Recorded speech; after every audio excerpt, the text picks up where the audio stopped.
এই দৃশ্য কোনো নোংরা নালা বা ড্রেন পরিষ্কারের পরিকল্পিত সরকারি অভিযানের অংশ নয়, বরং এক শিশু সন্তান নিখোঁজ হওয়ার খবরে ছুটে আসা উদ্ধার কর্মীদের তৎপরতা। মুহূর্তেই পরিষ্কার করা হলো দুর্গন্ধে ভরা এক নালা। কান্নার শব্দ, আতঙ্কিত মানুষের ভিড়, পুলিশ ও দমকল বাহিনীর ব্যস্ততা, সব মিলিয়ে মনে হচ্ছিল সময়ের সঙ্গে পাল্লা দিয়ে চলছে প্রাণ বাঁচানোর লড়াই।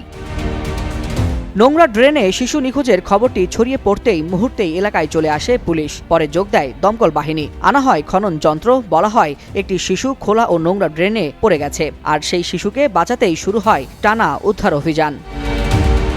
ঘণ্টার পর ঘণ্টা কাদা, আবর্জনা আর দুর্গন্ধযুক্ত পানির ভেতর হাতড়ে খোঁজ চালান শ্রমিকেরা। পুরো ড্রেনের এক প্রান্ত থেকে অন্য প্রান্ত ঘুরে দেখা হয়, কিন্তু যত সময় গড়ায় ততই প্রশ্ন বাড়ে, শিশুটি আসলে কোথায়? প্রায় ৩ ঘণ্টার অভিযানের পর প্রশাসন নিশ্চিত করে এলাকায় কোনো শিশুই নিখোঁজ হয়নি। ড্রেনের ভেতরেও মেলেনি কোনো শিশুর অস্তিত্ব। তখনই সামনে আসে চাঞ্চল্যকর সত্য, পুরো ঘটনাটি ছিল একটি সাজানো পরিকল্পনা।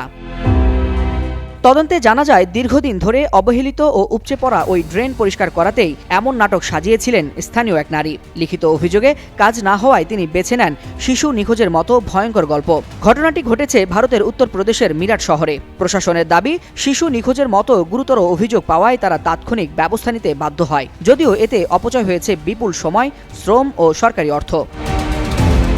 ঘটনাটি প্রকাশ্যে আসতেই শুরু হয়েছে তীব্র বিতর্ক। কেউ প্রশ্ন তুলছেন প্রশাসনিক গাফিলতি নিয়ে, কেউ আবার জনস্বার্থের নামে মিথ্যা আতঙ্ক ছড়ানোর নৈতিকতা নিয়ে। সোশ্যাল মিডিয়ায় অবশ্য বিষয়টি ঘিরে চলছে কৌতুক আর সমালোচনার মিশ্র প্রতিক্রিয়া। প্রশাসন জানিয়েছে, পুরো বিষয়টি খতিয়ে দেখে প্রয়োজনীয় আইনগত ব্যবস্থা নেওয়া হবে। কারণ বিশেষজ্ঞদের মতে, এমন ভুয়া অভিযোগ ভবিষ্যতে সত্যিকারের বিপদের সময় বড় ক্ষতির কারণ হয়ে উঠতে পারে।